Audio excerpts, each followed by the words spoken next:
Bapa, berikan kami firman daripada Engkau. Sembunyikan hamba-Mu di bawah kaki salib. Biarkanlah Yesus semakin bertambah-tambah di dalam kehidupan kami, sedangkan kamilah yang berkurang-kurang. Semakin hari Yesus semakin dinyatakan dalam kehidupan kami. Terima kasih Bapa. Terpujilah nama-Mu. Dalam nama Tuhan Yesus Kristus, yang tanah hatinya siap ditaburi benih firman Tuhan, katakan bersama saya, amin. Berikan pujian Tuhan, kita silakan duduk. Haleluya.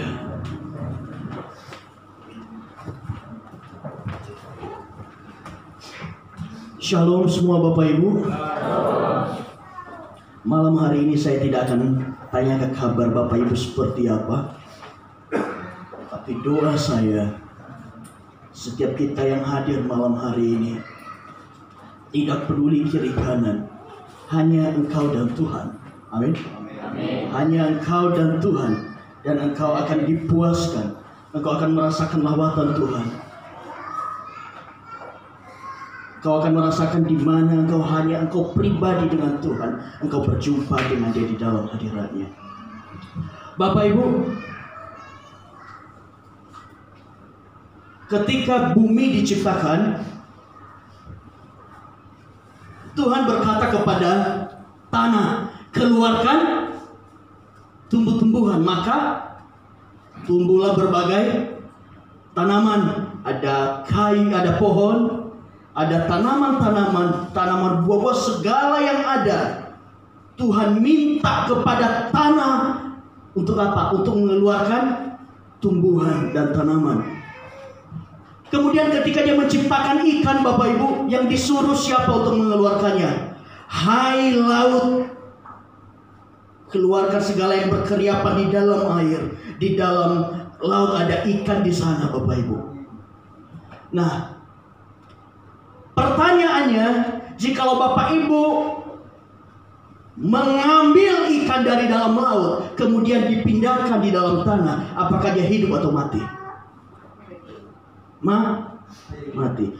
Pertanyaan kedua, ketika tanaman engkau cabut dari tempatnya, kemudian engkau pindahkan tanpa engkau tanam lagi, hidup atau mati? Tadi ada yang bilang hidup. Mati ya. Tapi Bapak Ibu, itu adalah ketika Tuhan menciptakan apa? Tanaman, ikan di laut. Tetapi yang spesial ketika Bapak Ibu semua, saya dan saudara diciptakan, siapa yang diminta Tuhan? Siapa? Kuda? Tuhan berkata kepada dirinya sendiri, baiklah kita menjadikan manusia serupa dan segambar dengan kita. Bapak Ibu, kalau ikan dunianya adalah air laut, kemudian tanaman dunianya adalah tanah, kalau kita dunianya apa? Dunianya adalah hadirat Tuhan dan Allah itu sendiri. Amin. Jadi ketika Anda dicabut dari hadirat Tuhan, Anda pasti mati. Jangan serem, jangan mau mati. Ketika ikan diangkat dari dalam laut, Bapak sering mancing ya, kalau udah keluar dari laut pasti mati. Ketika tanaman, ketika ikan engkau keluarkan dari dunianya, maka dia pasti akan mati. Begitu juga dengan kita manusia. Kalau kita keluar dari dunia kita, yaitu dunia roh, dunia hadirat Allah, dunia di mana Allah bersemayam di situ, maka dipastikan engkau akan mati. Bapak Ibu, Tuhan berkata, barang siapa percaya kepadaku, dia tidak akan binasa sekalipun dia mati, tapi dia akan beroleh hidup yang kekal. Amin. Kalau ikan tanaman dikeluarkan di dalam habitatnya, di dalam dunianya, dia akan mati. Kita juga manusia, tanpa Yesus kita akan mati. Tanpa Yesus roh kita mati. Dan ketika tubuh jasmani ini mati, maka kita menuju ke dalam penghukuman kekal, bukan ke dalam kehidupan kekal. Jadi Bapak Ibu, perhatikan baik-baik. Apakah kita saat ini benar-benar berada di dalam dunianya kita? Firman Tuhan berkata, kewargaan kita bukanlah warga kerajaan dunia ini, tetapi kita adalah warga kerajaan surga. Kita ditanam di sana. Kita akan bertumbuh, kita akan berbuah ketika kita ditanam di dalam hadirat Allah. Ketika Bapak Ibu setiap pagi engkau bersyukur kepada Tuhan, engkau berkata, Tuhan terima kasih, semalam telah berlalu dan saya bisa bangun lagi. Karena akan sangat mengerikan ketika engkau tidur malam dan sampai pagi engkau tidak bisa bangun. Kemudian ketika malam harinya lagi engkau bersyukur lagi kepada Tuhan. Tuhan terima kasih, satu hari telah berlalu, Tuhan jaga, Tuhan lindungi dengan luar biasa tanpa kekurangan satu apapun. Amin. Amin. Bapak Ibu, kemarin istri saya buka Facebook. Dia bilang ke saya, cepat WA Pak Aris, tanya dia baik-baik saja atau tidak. Saya bilang ke dia, itu bukan Pak Aris, saya tahu mobilnya, di mobilnya ada Mazmur. Ini hal sepele Bapak Ibu, sangat sepele sekali. Ada dua mobil temannya Pak Aris, pertama terbalik, kemudian satunya kecelakaan. Tetapi Mazmurnya Pak Aris membuat Pak Aris ada di sini, tempat ini malam ini.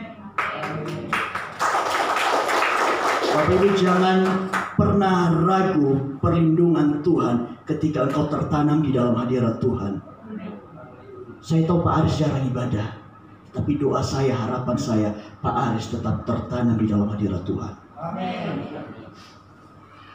Jangan khawatir, jangan bimbang. Selama engkau tertanam di dalam hadirat Tuhan, engkau pasti aman apapun yang terjadi. Amin. Tuhan Yesus kita luar biasa. Allah kita Allah yang peduli. Sampai hal sekecil apapun dalam hidupmu, Tuhan peduli. Jangan hanya engkau berkata Tuhan hanya peduli terhadap hal-hal yang besar, hal-hal yang wow. Tapi setiap hal kecil apapun dalam hidupmu, Tuhan peduli. Amin. Karena Tuhan kita Yesus baik adanya. Dia tidak bisa menyangkal dirinya. Sekalipun kita tidak setia, Dia tetap setia. Amin. Amin. Bapak Ibu, saya berikan satu tema firman Tuhan malam hari ini, dan Tuhan berikan kepada saya untuk mengawali bulan Desember. Tidak terasa Bapak Ibu, kita akan meninggalkan tahun 2020. Dan ketika saya lagi merenungkan firman Tuhan, Tuhan berikan satu tema ini untuk boleh saya sampaikan malam hari ini. Supaya apa? Kita beres di 2020 dan kita siap menyambut 2021. Amin. Kemudian kita memperingati kelahiran Tuhan Yesus Kristus. Dan apa makna kenapa Tuhan Yesus harus lahir ke dunia ini? Temanya Bapak Ibu adalah diperdamaikan dan berdamai. Langsung kita baca firman Tuhan di Roma 3 ayat 25.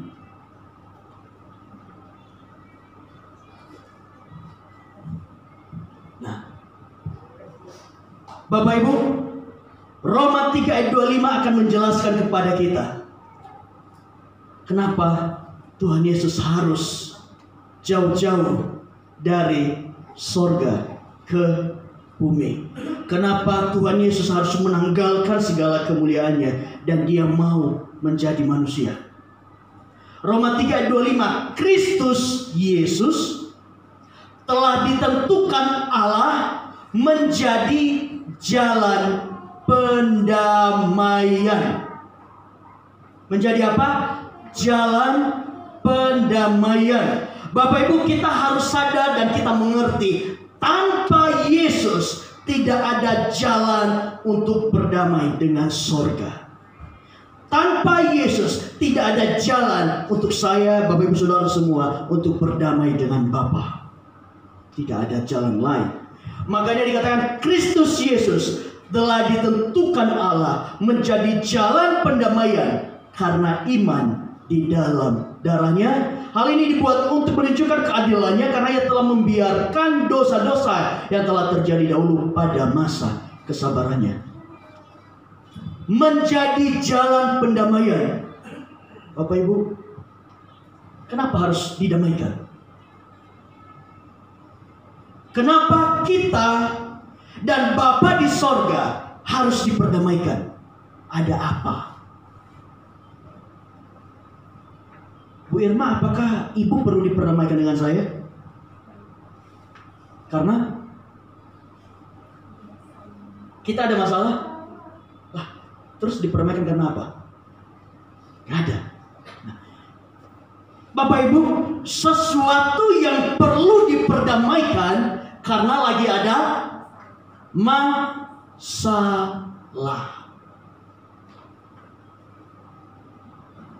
Saya catat 3 hal, Bapak Ibu, nanti Bapak Ibu bisa cari lagi tambahannya. Tapi saya catat pertama, kenapa harus diperdamaikan?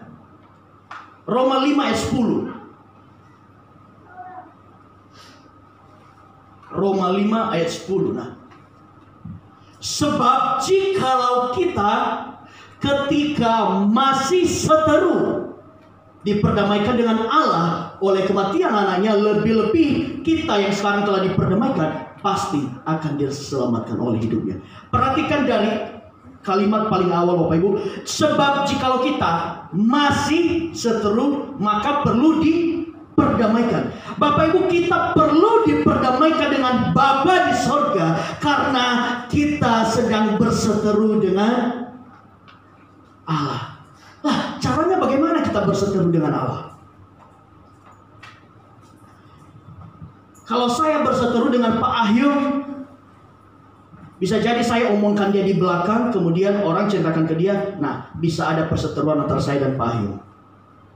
Kemudian saya menyakiti hati Pak Ahyum, saya omongin dia yang enggak, Pak Ahyum pasti akhirnya merasa berseteru dengan saya. Nah, bagaimana caranya kita membuat Allah menjadi seteru kita, Bapak Ibu?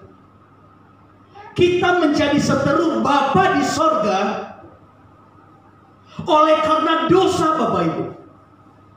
Ketika kita berbuat dosa dan tidak ada tindakan pertobatan, tidak ada rasa sadar bahwa kita melakukan dosa, maka kita sedang memposisikan diri kita sebagai seteru Allah, sebagai lawannya Allah.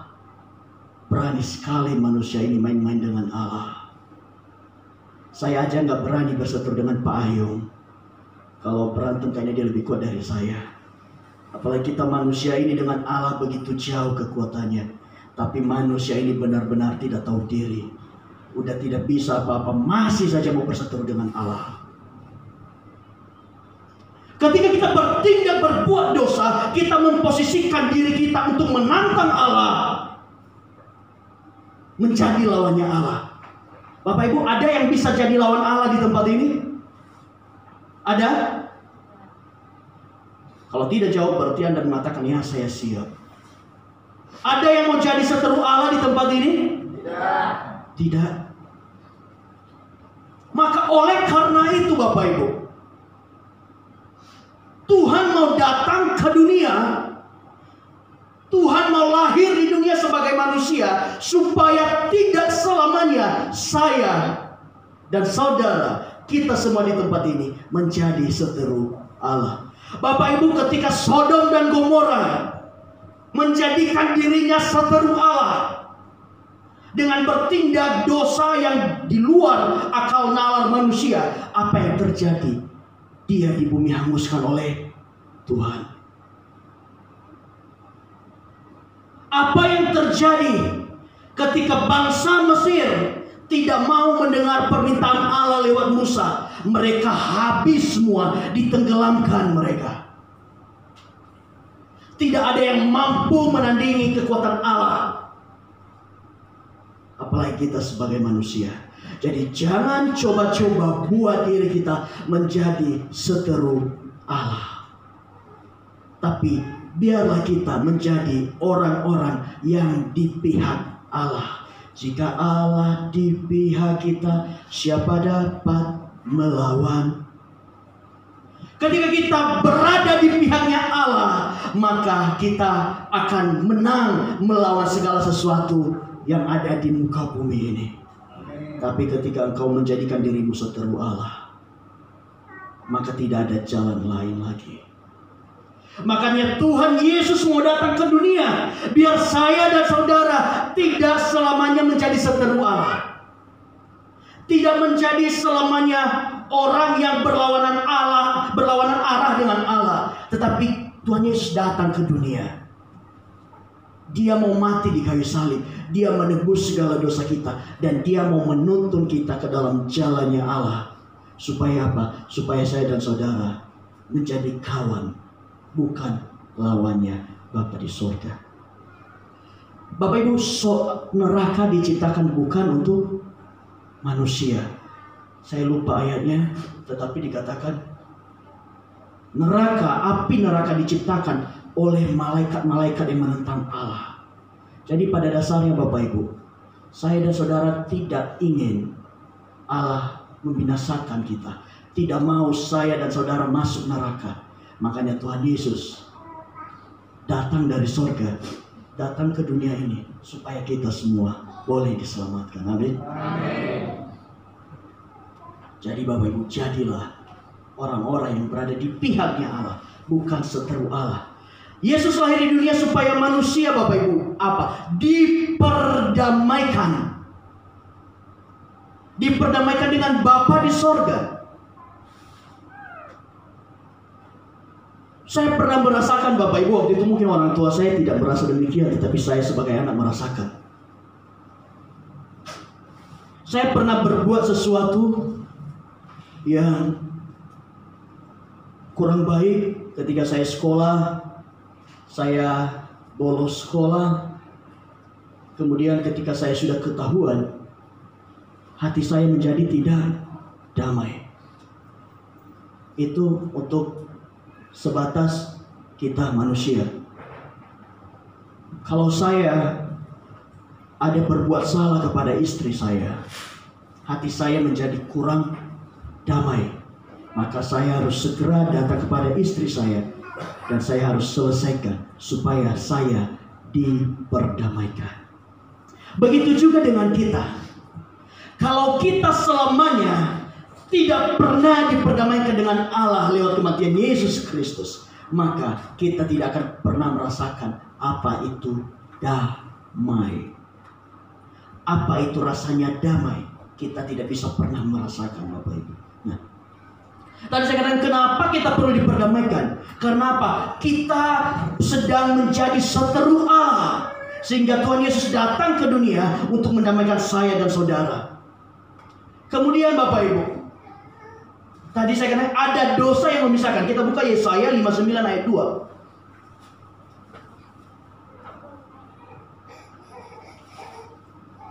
Yesaya 59 ayat 2. Tetapi yang merupakan pemisah antara kamu dan Allahmu ialah segala kejahatanmu, dan yang membuat dia menyembunyikan diri terhadap kamu sehingga ia tidak mendengar ialah segala dosamu. Jadi selagi kita tidak diperdamaikan, selagi dosa kita tumpuk di dalam kehidupan kita, firman Tuhan berkata, engkau terpisah dari Allah dan Allah tidak mendengar engkau ketika kau berbicara kepada Allah, karena ada pemisah, yaitu dosa.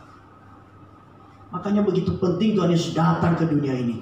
Dia tebus segala dosa-dosa kita. Supaya apa? Supaya kita tidak terpisah lagi dengan Allah, dan supaya kita berbicara dengan Allah. Di dalam firman Tuhan dengan lembut dikatakan, kita berkata, ya Aba, ya Bapa. Allah mendengar dan Allah bertindak di dalam kehidupanmu dan saya. Amin. Kemudian Bapak Ibu, kenapa harus diperdamaikan? Wah, kadang kita sudah terima Tuhan Yesus.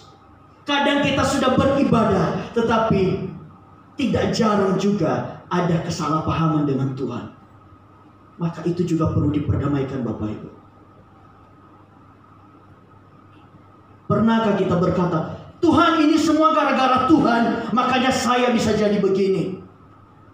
Ini semua gara-gara saya ikut Yesus, maka semua keluarga saya menjauhi saya. Ini semua karena gara-gara saya ikut Tuhan Yesus, makanya hidup saya berantakan.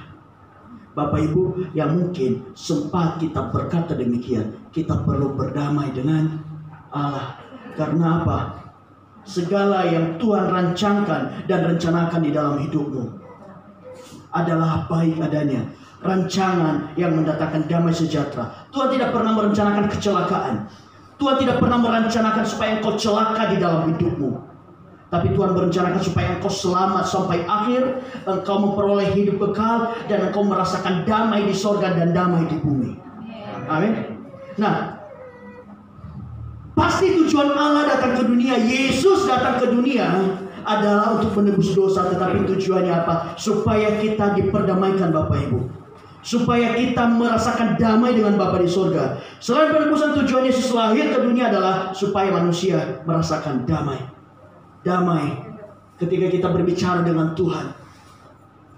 Dengan gampangnya kita baru bernyanyi saja, haleluya, engkau langsung merasakan sorga di dalam hidupmu. Tapi ketika engkau tidak diperdamaikan, engkau mau teriak-teriak jungkir balik. Firman Tuhan berkata, hati yang mengeras jauh dari Tuhan, maka jauh juga dari hadirat Tuhan. Tuhan mau kita merasakan damai ketika kita menyembah Tuhan. Karena apa? Kita intim, kita dekat dengan Tuhan. Baru kita panggil Bapa, langsung dijawab, iya Nak. Tadi dikatakan yang membuat Tuhan tidak mendengar engkau adalah dosamu. Bapak Ibu, ketika kita berdosa, maka langit itu, dosa itu menutupi. Sehingga walaupun kita berteriak-teriak, rasanya teriakan kita tidak sampai kepada Bapa.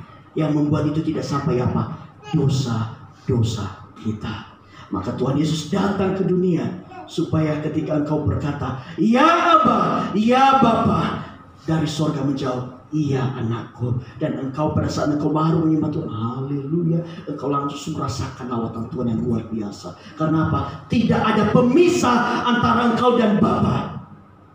Tidak ada pemisah antara engkau dan hadirat Tuhan. Karena engkau sendiri dan saya berada di dalam hadirat Tuhan itu. Tapi ketika kita jauh, kita mau teriak-teriak, tidak akan didengar. Bersyukur Bapak Ibu, Tuhan Yesus mau datang ke dunia supaya saya dan saudara diperdamaikan semua. Bapak Ibu, Tuhan mau kita merasakan damai dalam artian apa? Ketika kehidupan sulit, ketika banyak tantangan, engkau masih bisa tersenyum, engkau masih bisa merasakan damai. Karena apa? Engkau punya pengharapan di dalam Tuhan. Amin. Ketika ujian mencobai hidupmu, ketika engkau mengalami masa-masa sulit, engkau masih bisa tersenyum dan engkau masih bisa berkata, Bapa, Tuhan Yesus, engkau baik. Bukan sebaliknya engkau berkata, Bapa, engkau jahat.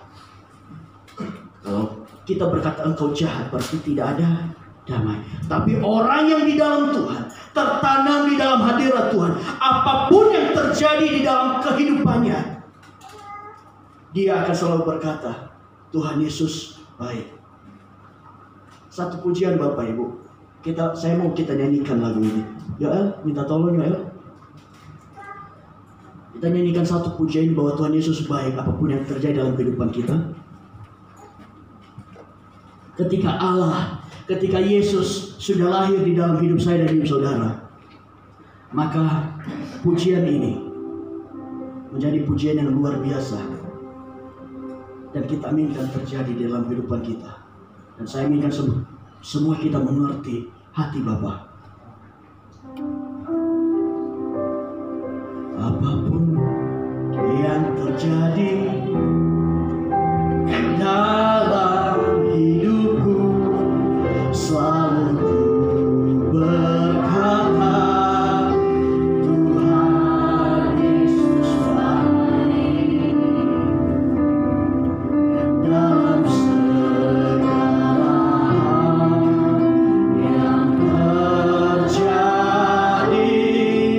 tetap ku berkata, Tuhan Yesus baik. Ku sembahkan, ku sembahkan, karena ku membalas kasih-Mu. Ku sembahkan, ku sembahkan Bapa, ku rindu. Amin. Apapun yang terjadi di dalam hidup kita, tetap Tuhan Yesus baik. Kenapa kita bisa berkata demikian? Karena Yesus lahir di hatimu. Engkau punya pengharapan di dalam Tuhan. Jadi biarpun ditekan kiri, ditekan kanan, atas, bawah, berbagai arah, engkau selalu berkata, Tuhan Yesus baik. Karena Yesus lahir dalam hidupmu dan saya. Jadi engkau tidak pernah merasakan yang namanya gusar dalam hidupmu. Karena apa? Sumber damai sudah lahir di hati. Yesus sudah lahir di dalam diri saya. Bapak Ibu, tapi satu yang saya harapkan dan saya minta kepada Tuhan. Tahun ini semua jemaat Victory bukan orang-orang yang Yesus baru lahir di dalam hidupnya. Amin. Tetapi setiap kita di tempat ini adalah apa? Yesus yang sudah dewasa di dalam hidupnya, yang sudah melakukan perkara-perkara ajaib, yang semakin hari bertambah-tambah di dalam pengenalan akan Kristus. Amin. Jadi kita bukan lagi anak-anak yang diombang-ambingkan, tetapi anak-anak Tuhan yang dewasa di dalam roh, dewasa di dalam pikiran kerohanian kita. Amin. Bapak Ibu, ketika saya renungkan lagu ini membuat saya semakin kuat di dalam Tuhan. Karena kita punya pengharapan. Ada Yesus di dalam diri saya dan saudara. Jadi sesulit apapun hidupmu, engkau punya pengharapan, Tuhan pasti bertindak. Walaupun engkau pada saat ini sedang sakit dan engkau mungkin belum mendapatkan kesembuhan, percaya bahwa damai sejahtera Allah akan selalu memenuhi hidupmu ketika Yesus ada di sana. Jadi mari kita sambut Tuhan yang lahir dalam kehidupan kita. Kita merayakan Natal Bapak Ibu. Tapi seperti yang saya katakan, bukan baru lahir hari ini, bukan baru lahir 1-2 hari yang lalu, tetapi sudah ada Yesus yang dewasa di sini, bukan bayi lagi. Kita semua menjadi orang-orang yang sudah dewasa di dalam Tuhan, mengerti kehendak Tuhan dalam hidup kita. Bapak Ibu, ketika damai itu hadir dalam hidupmu, maka Dia akan memberikan damai sejahtera. Dia membayar lunas segala dosa-dosamu. Kemudian Dia memulihkan keadaanmu. Kemudian Dia menyelesaikan dengan baik apa yang sudah dimulai di dalam hidupmu. Bapak Ibu percaya nggak? Apa yang sudah Tuhan mulai baik di dalam hidupmu itu tidak pernah gagal. Tetapi Tuhan akan menyelesaikan dengan baik ketika engkau berkata, Tuhan saya mau berjalan bersama Tuhan. Apapun yang sudah Tuhan mulai saat ini, kasih karunia Tuhan tidak pernah sia-sia. Bapak Ibu, semua kita yang di tempat ini adalah orang-orang yang mendapat kasih karunia Tuhan. Dan kasih karunia itu tidak akan pernah sia-sia selagi kita selalu setia kepada Tuhan Yesus. Dan kasih karunia itu akan semakin bertambah-tambah. Kita akan melihat kuasa Tuhan semakin besar dan semakin besar lagi dinyatakan dalam hidup saya dan saudara. Kenapa bisa? Karena kita sudah diperdamaikan dengan Allah. Nah, Bapak Ibu, kalau kita tidak pernah merasakan damai, kita harus bisa melihat kembali. Apakah benar-benar Yesus sudah lahir di dalam hidup saya? Atau jangan-jangan sudah kabur dari hidup saya? Satu permintaan Daud kepada Tuhan. Jangan ambil rohmu daripadaku. Tuhan mau, Tuhan rindu selalu berada di dalam diri saya dan saudara. Tuhan mau kita selalu merasakan damai. Di perayaan kita akan merayakan Natal, kita merasakan damai yang luar biasa. Bapak Ibu, dampaknya ketika kita sudah berdamai dengan Allah, maka pertama dampaknya Bapak Ibu, maka kita bisa berdamai dengan diri sendiri. Amin. Maksudnya apa berdamai dengan diri sendiri? Pertama, ketika kita sudah menerima Tuhan sebagai Tuhan dan Juru Selamat di dalam hidup kita, maka kita bisa menerima apa adanya diri kita. Karena setiap pribadi di tempat ini adalah spesial di hadapan Tuhan. Amin. Tuhan tidak peduli engkau pendek, engkau tinggi. Tuhan tidak peduli suaramu falas ketika memuji Tuhan. Tapi Tuhan melihat seberapa tulus hatimu memuji Tuhan. Amin. Kita bisa berdamai dengan diri sendiri. Mungkin selama ini mau memuji Tuhan, tapi rasanya malu, suara saya falas. Tapi mulai saat ini Bapak Ibu, jangan lihat kiri kanan. Ketika kita sudah diperdamaikan dengan Bapa, maka kita juga harus berdamai dengan diri sendiri. Hal kecilnya seperti itu. Biarpun suara saya falas, tapi saya mau memuji Tuhan karena hati saya tidak falas. Hati saya murni di hadapan Tuhan. Amin. Katakan kiri kanan, hati saya tidak falas. Amin. Biarpun nada saya falas, tapi hati saya murni di hadapan Tuhan. Amin. Diperdamaikan dengan Tuhan, kita merasakan bahwa setiap di dalam diri kita Tuhan memberikan potensi-potensi yang luar biasa dan kau bisa menerima dirimu apa adanya. Kemudian engkau berdamai dengan masa lalumu. Bapak Ibu, saya pernah bertemu dengan seseorang, Bapak Ibu, dia tidak mau datang ke gereja, padahal dulu dia pernah mengecap kebaikan Tuhan. Tapi kemudian ketika ditanya kenapa tidak datang lagi, jawabannya simpel, karena saya telah berbuat dosa dan saya merasa diri saya sudah tidak pantas lagi. Bapak Ibu, Tuhan mati di kayu salib, tidak peduli sebesar apapun dosamu. Tapi ketika kau berkata, Tuhan saya mau kembali, Tuhan terima. Ketika kau berkata, Tuhan saya bertobat, saya minta ampun, saya tidak berbuat dosa lagi, Tuhan berkata, datang. Ketika si bungsu dia meninggalkan rumah bapa, dia meminta setengah dari kekayaan bapaknya. Tapi ketika dia sadar apa yang dia perbuat salah, dia diperdamaikan kembali dengan bapa. Dan bapa tidak pernah mengusir setiap orang yang sungguh-sungguh bertobat kepada Tuhan. Amin. Jadi hasil kita diperdamaikan dengan Bapa, hasil kita menerima Yesus di dalam kehidupan kita, engkau diperdamaikan dengan dirimu sendiri. Engkau terima dirimu sebagai sesuatu yang spesial di hadapan Tuhan. Engkau melupakan masa lalumu. Paulus berkata, aku melupakan apa yang ada di belakangku dan aku berlari-lari menuju pada tujuan surgawi yang Tuhan sediakan untuk mendapatkan mahkota kehidupan. Bapak Ibu, masa lalumu memang kelam, mungkin dosamu banyak, mungkin engkau seorang pembunuh, engkau seorang pezina, engkau seorang penipu. Tapi ketika engkau datang di hadapan Tuhan, engkau adalah ciptaan baru. Tuhan tidak mengingat-ingat lagi masa lalumu. Tuhan mau start di mana engkau berkata, Bapa saya kembali ke dalam rumahmu, saya bertobat dan saya tidak mau keluar lagi. Amin. Amin. Dan kita harus menyadari Bapak Ibu, kenapa sampai Tuhan harus datang ke dunia ini? Kenapa Tuhan sampai repot-repot harus mati di kayu salib? Ini jawabannya, Yesaya 43 ayat 4. Ini perlu kita mengerti Bapak Ibu, supaya kita merasa hidup kita seperti apa di depan Tuhan.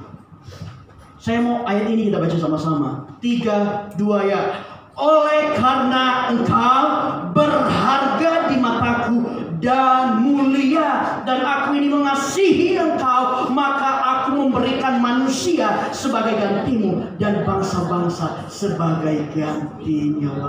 Wow, Tuhan Yesus baik, Tuhan Yesus luar biasa. Oleh karena apa? Kita berharga di mata Tuhan. Kita mulia di hadapan Tuhan. Jadi kalau ada orang yang merendahkan engkau, gak usah peduli. Ketika engkau di dalam hadirat Tuhan, ketika engkau ikut Tuhan, engkau berharga dan mulia di hadapan Tuhan. Sampai Tuhan Yesus sendiri yang menjadi ganti kita.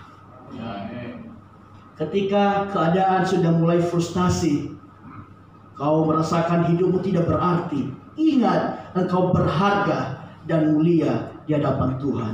Makanya Tuhan mau datang ke dunia karena kita semua berharga.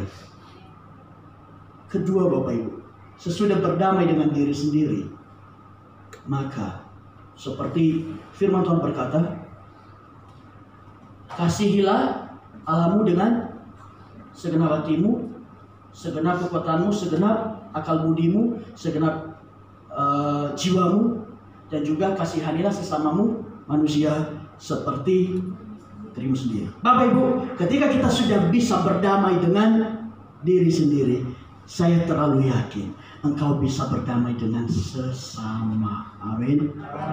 Itu tadi yang saya katakan. 2020, mulai dari minggu pertama ini, semua harus beres supaya kita enak melangkah di 2021. Yesus yang lahir di dalam hidupmu sudah menjadi Yesus yang dewasa, yang berakar di dalam Tuhan luar biasa. Berdamai dengan sesama, Ibrani 12 ayat 14.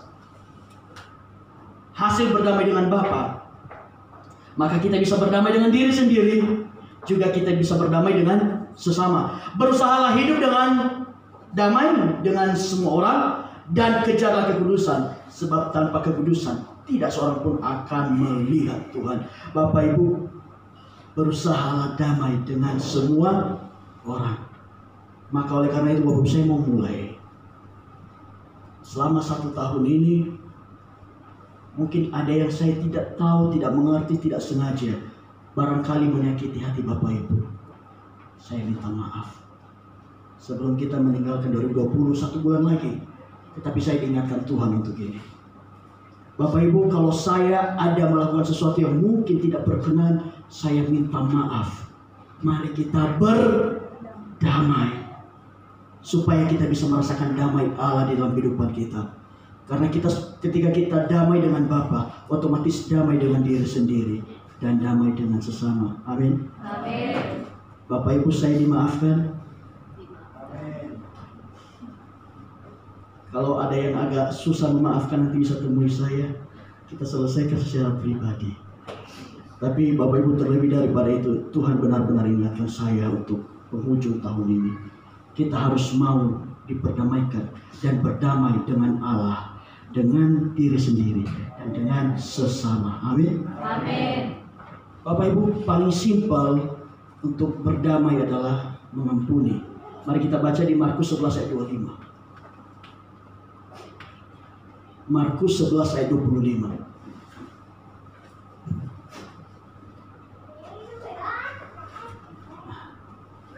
Dan jika kamu berdiri untuk berdoa, ampunilah dahulu sekiranya ada barang sesuatu dalam hatimu terhadap seseorang, supaya juga Bapamu yang di sorga mengampuni kesalahanmu. Bapak Ibu, siapa yang mau diampuni?